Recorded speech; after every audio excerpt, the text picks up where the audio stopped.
अस्सलाम वालेकुम नाजरीन, आप देख रहे हैं नया पाकिस्तान और मैं हूं शहजाद इकबाल। पंजाब में सूबाई असेंबली के इलेक्शन का मामला पिछले 2-3 माह से हुकूमत और इदारों के दरमियान कशीदगी की वजह बना हुआ है और अब ये कशीदगी खुल्लम खुल्ला महाजराई की तरफ बढ़ी है। सुप्रीम कोर्ट के 3 रुकनी बेंच ने 4 अप्रैल को यह हुक्म दिया था कि इलेक्शन कमीशन 14 मई को पंजाब में इलेक्शन करवाने के लिए 10 अप्रैल तक 21 अरब रुपए जारी करे। ये हिदायत सुप्रीम कोर्ट की तरफ से दी गई थी, मगर हुकूमत ने इलेक्शन के लिए फंड्स की फराहमी से इनकार करते हुए मामला पार्लियामेंट को भेज दिया था और फिर पार्लियामेंट से भी इलेक्शन कमीशन को फंड की फराहमी की इजाजत नहीं मिल सकी।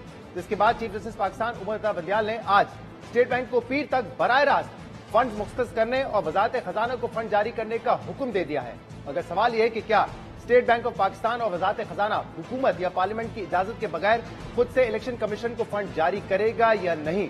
अहम बात यह कि चीफ जस्टिस पाकिस्तान ने आज इस मामले पर खुली समाअत के बजाय इन चेंबर इजलास तलब किया था, जिसमें secretary election commission, deputy governor state bank और अटॉर्नी जनरल समेत दीगर मुतल्लिका हुकाम ने 3 रुकनी बेंच के सामने वो पेश हुए और उसमें ये बताया गया था कि अगर फंड्स मिल जाएं तो फिर वजारत खजाना से अगर फंड्स मिल जाए तो फिर वो इलेक्शन करवा सकेंगे, उसमें कोई दुश्वारी नहीं होगी। आज जो order supreme court of Pakistan ने जारी किया है उसके मुताबिक स्टेट बैंक का जो अकाउंट नंबर 1 है उसमें इलेक्शन के लिए 21 अरब रुपए मुख्तस किए जाएंगे और जारी किए जाएंगे। स्टेट बैंक फौरी तौर पर वजारत खजाना को मुनासिब पैगाम भेजेगा और इसके बाद वजारत खजाना फौरी तौर पर ऑडिटर जनरल को हिदायतनामा जारी करेगा, जिसमें इलेक्शन कमीशन को 21 अरब रुपए फराहम करने की हिदायत दी जाएगी। वजारत खजाना इस हवाले से इलेक्शन कमीशन को भी एतमाद मिलेगा, जिसके बाद वजारत खजाना ऑडिटर जनरल को भी पाबंद करेगा कि वो इलेक्शन कमीशन को इस बारे में आगाह करे और ये सारा मामला पीर तक मुकम्मल होना चाहिए।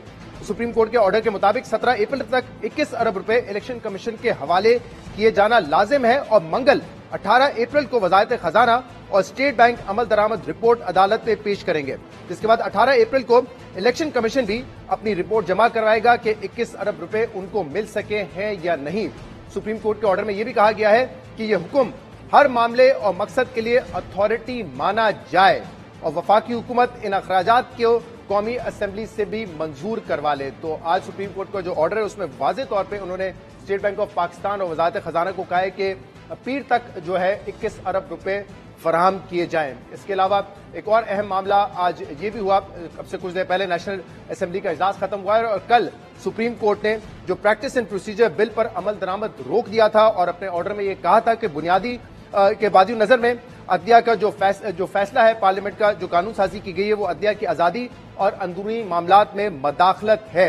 मगर आज नेशनल असेंबली ने सुप्रीम कोर्ट के 8 रुकनी बेंच के हुक्म के खिलाफ मुज़म्मती करारदाद मंजूर कर ली है, जिसमें यह कहा गया है कि यह हुक्मनामा आइन और कानून से मुतासिब है और पार्लियामेंट के मामलात में मदाखलत है। और इस हवाले से आज ख्वाजा आसिफ ने भी फ्लोर ऑफ द हाउस बात की है। उन्होंने कहा है कि हुकूमत पार्लियामेंट के मामलात में मदाखलत नहीं बर्दाश्त करेगी, इसकी इजाजत नहीं देगी।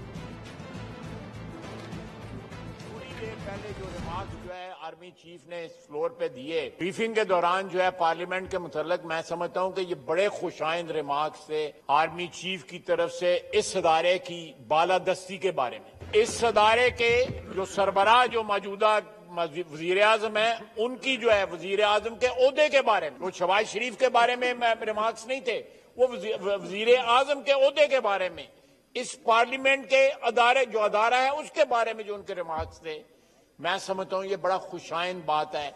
हमारी तारीख का एक नया मोड़ हमारे सामने आ रहा है।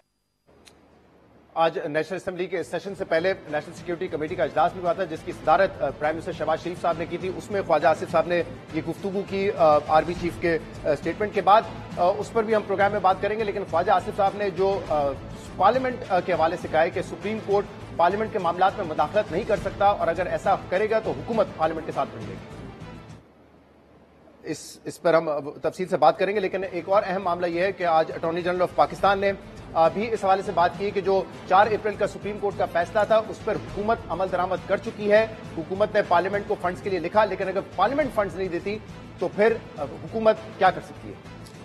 खजाने के अंदर जो पैसे आते हैं उसमें से फिर अखराजात भी होने होते हैं। तो देखना ये होता है कि कितना पैसा पड़ा है, कितने अखराजात हैं। वो कोर्ट के सामने उन्होंने पोजीशन रखी थी। टीवी में खबर चल रही है कि स्टेट बैंक को हुक्म दे दिया है कि वो डायरेक्टली इलेक्शन कमीशन को फंड जारी करे।